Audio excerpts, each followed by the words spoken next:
തൃശ്ശൂരിൽ നമ്മുടെ ഷബാസ് ഉണ്ട്.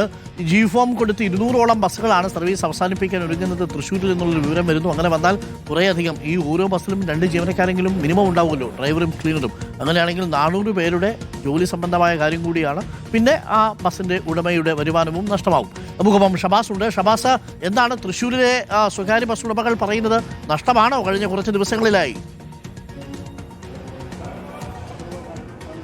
തീർച്ചയായും ഡോക്ടർ അരുൺകുമാർ, രാവിലെ 5 മണിക്കോ 6 മണിക്കോ പണി തുടങ്ങി രാത്രി 9 മണിക്കോ 10 മണിക്കോ 11 മണിക്കോ അവസാനിക്കുന്ന തൊഴിലാളികൾക്ക് വെറും 500 രൂപയോളം മാത്രമാണ് കിട്ടുന്നത് എന്ന് പറയുമ്പോൾ തന്നെ നമുക്ക് പ്രിയദർശിനി വന്നതോടെ സ്വകാര്യ ബസ്സുകൾ എത്രത്തോളം പ്രതിസന്ധിയിലായെന്ന് മനസ്സിലാക്കാൻ കഴിയും. തൃശ്ശൂർ ജില്ലയിൽ മാത്രം 200ഓളം ബസ്സുകൾ ജി ഫോം കൊടുത്ത് സർവീസ് അവസാനിപ്പിക്കാൻ പോകുന്നത് വളരെ ആശങ്കപ്പെടുത്തുന്നതും ഞെട്ടിക്കുന്നതുമായ വിവരമാണ്. അടുത്ത ദിവസങ്ങളിൽ തന്നെ ജി ഫോം കൊടുത്ത് ബസ്സുകളൊക്കെയും കയറ്റിയിടാനുള്ള ശ്രമമാണ്. ഇപ്പോൾ തന്നെ പല ബസ്സുകളും സർവീസ് അവസാനിപ്പിച്ച് നിർത്തിയിട്ടിരിക്കുകയാണ്.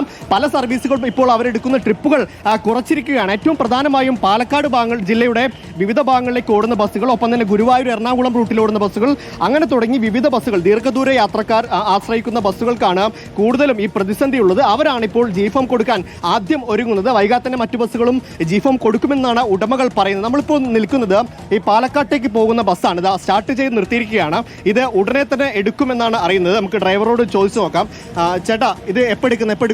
20 സെക്കൻഡേ ഉള്ളൂ. 20 സെക്കൻഡേ ഉള്ളൂ.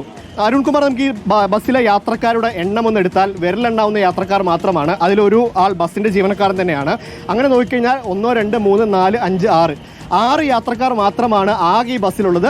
ഒരു സ്ത്രീ യാത്രക്കാരിയുണ്ട്. അങ്ങനെ നോക്കിക്കഴിഞ്ഞാൽ 6 യാത്രക്കാർ മാത്രമാണ് ഈ ബസ്സിലുള്ളത്. ഇത് തന്നെയാണ് ഇവിടെ നിന്ന് പുറപ്പെടുന്ന മുഴുവൻ ബസ്സുകളുടെയും അവസ്ഥ എന്നാണ് ഇവർ പറയുന്നത്. കൂടുതലും ദീർഘദൂര യാത്രക്കാർ ഈ സ്വകാര്യ ബസ്സുകൾ വിട്ടുകൊണ്ട് സ്ത്രീ യാത്രക്കാർ പ്രിയദർശിനിയെ ആശ്രയിക്കുന്നു എന്നാണ് ഉടമകളടക്കം പറയുന്നത്. ചേട്ടാ, ആളില്ല അല്ലേ? ആള് തീരെയില്ല. ഇന്നിപ്പോ 6 പേരെങ്കിലും കിട്ടി. അല്ലെങ്കിൽ ഈ സമയത്ത് 2 3 ഒരു സ്ത്രീ കയറണം വണ്ടിയിൽ. ഒരു സ്ത്രീ കയറി നിർത്തി കൊടുത്തിട്ടുണ്ട്. അപ്പോൾ 2 സ്ത്രീകളായി. ഈ പാലക്കാട്ടേക്ക് പോകുന്ന ബസ്സിൽ ആകെയുള്ളത് 2 സ്ത്രീകൾ മാത്രമാണ്. അത് അപ്പോൾ തന്നെ നമുക്ക് മനസ്സിലാക്കാം എത്രത്തോളം ഈ മേഖല വലിയ പ്രതിസന്ധി അനുഭവിക്കുന്നുണ്ട്. ചേട്ടാ, സാധാരണ പ്രിയദർശിനി വരുന്ന മുമ്പ് സ്ത്രീകൾ യാത്രക്കാർ കൂടുതലുണ്ട്. 10 ആളുണ്ടായിരുന്നു. ഇപ്പോൾ തീരെ ഇല്ലാത്ത ഒരു അവസ്ഥയിലുണ്ട്. ഇത് മുന്നോട്ട് പോവാൻ ഭയങ്കര ബുദ്ധിമുട്ടാണ്. ശമ്പളമൊക്കെ കിട്ടുന്നുണ്ടോ? ശമ്പളം പകുതിയായി. ഇപ്പോൾ കൊറോണയ്ക്കായിരുന്നു പകുതി. അത് ഇത്തിരി ശരിയായി വന്നതാണ്. ഇപ്പൊ രണ്ടാമത് ആ തോതിലേക്ക് തന്നെ പോക്ക്. പകുതി ശമ്പളമുള്ളൂ.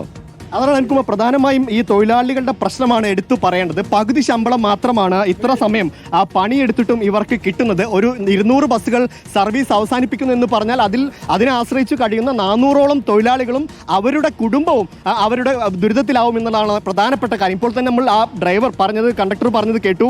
പകുതി ശമ്പളം മാത്രമാണ് കിട്ടുന്നത്. മുൻപ് ഇതേപോലെ ഒരു അവസ്ഥ ഉണ്ടായത് കൊറോണ സമയത്താണ്. അതിന് സമാനമായ അല്ലെങ്കിൽ അതിലും ഗുരുതരമായ ഒരു സാഹചര്യമാണ് ഇപ്പോൾ വന്നിരിക്കുന്നത് എന്നാണ് നമ്മൾ ബസ് ഉടമകളോടും ഒപ്പം ജീവനക്കാരോടും സംസാരിക്കുമ്പോൾ മനസ്സിലാകുന്നത്. Arunkumar, okay, thank you. Shabaz ആണ് തൃശ്ശൂരിൽ നിന്നും, ഇക്ബാലാണ് പാലക്കാട് നിന്നും നമുക്കൊപ്പം ചേർന്നത്.